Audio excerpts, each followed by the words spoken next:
Guys, in this video, we're going to talk about working with formulas. This is a very important area for you guys because most of what mathematics that you will be using in the future will involve formulas. And a formula usually has more than two or more variables in them. You should be able to isolate for the required variable and substitute the other variable numbers and find your answer. So let's dive right in. The first one is a formula for a circumference for a circle. C equals 2 pi r, and you're asked to isolate for r. So analyze the equation that you have. C on one side, you have a 2 pi and r, and when there is no operations indicated between variables, we can assume them to be multiplication. That is, it is 2 times pi times r. And if you're going to isolate for the r, we have to do the opposite operation of what is actually happening in the formula. So the opposite operation on both sides is going to be division by 2 pi, because the division by 2 pi will undo the multiplication by 2 pi. And what you do on one side, you have to do on the other side as well. So the final answer here is C over 2 pi equals r. In the second example that we have here, we have subtractions and additions. So this is a positive b, and you're taking a c away, and now we have to isolate for c. So we want c on one side, and we want the a and b on the other side. There are a couple of ways that we can do this. One way would be to just simply move the terms around to get that, but I'm going to show you the balance method here. So I have a subtraction of c. So I don't like that subtraction of c. I want an addition of c. I want a plus c. So what I'm going to do is I'm going to add c on both sides. Now the reason being, the c here subtracts the c here, and in the next step what you have is a plus c equals b. Now what was a subtraction of c before now has become an addition of c. Now I need to get rid of this a. So I'm going to subtract a on both sides. Cancel, cancel. And so what I have now is c equals b minus a.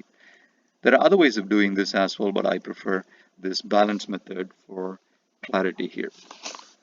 This third problem is a awkward looking example where this is called a geometric mean, where the m is the mean and a, b are two numbers you're finding the geometric mean for. So let's analyze what this equation, what this formula means. One is we have a square root, and the two is we have multiplication between a and b. So we have to get rid of the square root first. The opposite of square root is squaring. So when we square both sides, so squaring both sides, I get a m squared on one side, and now the square root on the right side goes away. I have simply a times b. Since I'm isolating for the a, I need to get rid of the b. The b is doing the multiplication on the right side, so do the opposite of multiplication, which is division, and you have the final answer as m squared over b is a. Okay, in these examples, we saw how to isolate for a variable. We were not solving for anything, but what if we are supposed to solve for some equation? So example 4 is a simplified version of a formula for a volume of a cylinder where the radius equals the height. So in this case, if the V is 500, the question is, what is the R? So make a substitution here. Put a, I'm sorry, I said 500, it's 5,000. So put a 5,000 there, pi r cubed. And so we want the r by itself. So what are the two things that we need to do? We need to get rid of the pi, okay, and we need to get rid of this cube. So let's get rid of the pi first. So to get rid of the pi, we have to divide both sides by pi, because pi is multiplying on the right side. So the multiplication and division, it cancels out. And then the next thing I need to do is I need to get rid of this cube. The opposite of a cube is cube root. So I'm going to do a cube root. So I'm going to do a cube root of the left side, which is cube root of 5,000 over pi, and I will be getting a r on the other side. Okay, it's very important that when you put this 5,000 over pi into your calculator, put a bracket around it, otherwise you will get the wrong answer. And if you plug that in, you get this answer as 11.68 meters for the R value.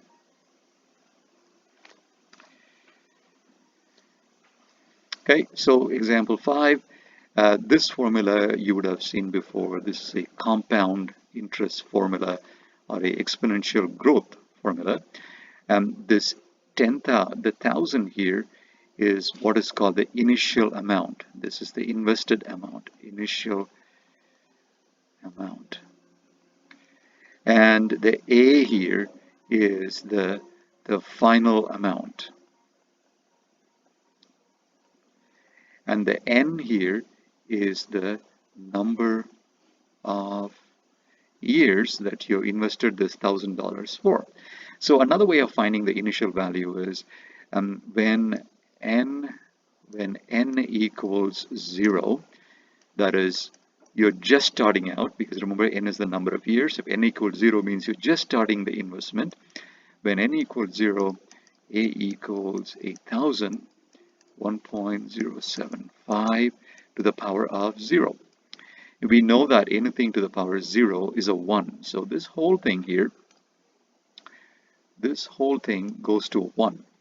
So what I have now is 1,000 times 1, or I have $1,000. So that's what you see here in the beginning. So anytime at all in all of these problems that involves exponential equations and that involves time or any other independent variable, if you want to find the initial value, you set that independent variable to a 0. So coming to our problem, the question now is solve the number of years when this money doubles. So the question is when A equals 2,000. I'm sorry, I need to change that. A equals 2,000. So when A equals 2,000, how long does it take for A to become 2,000? So substitute the 2,000 here. So we have substitute 2,000 into the original formula that you have. The original formula is this. This is the original formula. So substitute there, and 1.075 to the power of n. We're trying to find the n. There is no direct, straightforward way of doing this. Such exponential equations can be solved only by trial and error. The first thing we do before we go into trial and error is divide both sides by 1,000. So I have 2 equals 1.075 to the power of n. Now I'm going to put in various numbers here to see how close we can get the n to be. Okay, so make a table like that, and make a t-chart like that, and now try many n values to see if the left side equals the right side. So the way we're going to do it is many n values. Oops, that shouldn't have happened. Okay, get rid of that. So, okay, set the table up. Okay, so what we have now is the left side of the equation and the right side of the equation. Now we know that the left side of the equation is 2. So all these numbers here is simply going to be equal to 2. The right side, we know it to be 1.075 to the power of n. So what we can do, we're going to try different numbers. For example, if I try number 5, okay, and so I go 1.075 to the power of n, and I get 1.44. Now this 1.44 is not close enough to 2 for our comfort. So we're going to try some other number. So let's try another random choice, 1.075 to the power of 12. The first one was to the power of 5, so let me change that. That is a power of 5. And so when I try this one here, I get 2.38. So what happened here now is when I tried 5, I got 1.44. That is lower than 2. When I tried 12, I got 2.38. That is higher than 2. So my answer is going to be somewhere in between these two. So why not try 10? So if I try 10, 1.075 to the power 10, I get 2.06.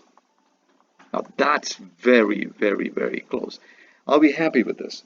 To make sure that we are happy with that, try another number, 1.075 to the power of 9, and that gives us 1.92.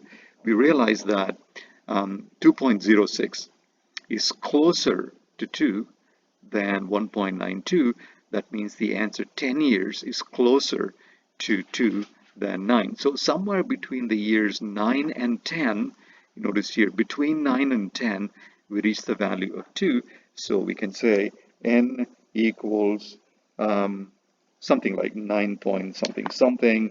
So I'm going to take it as approximately 9, say halfway point. So something like that. That's a good estimation of what it should be between 9 and 5. And see you in the next video.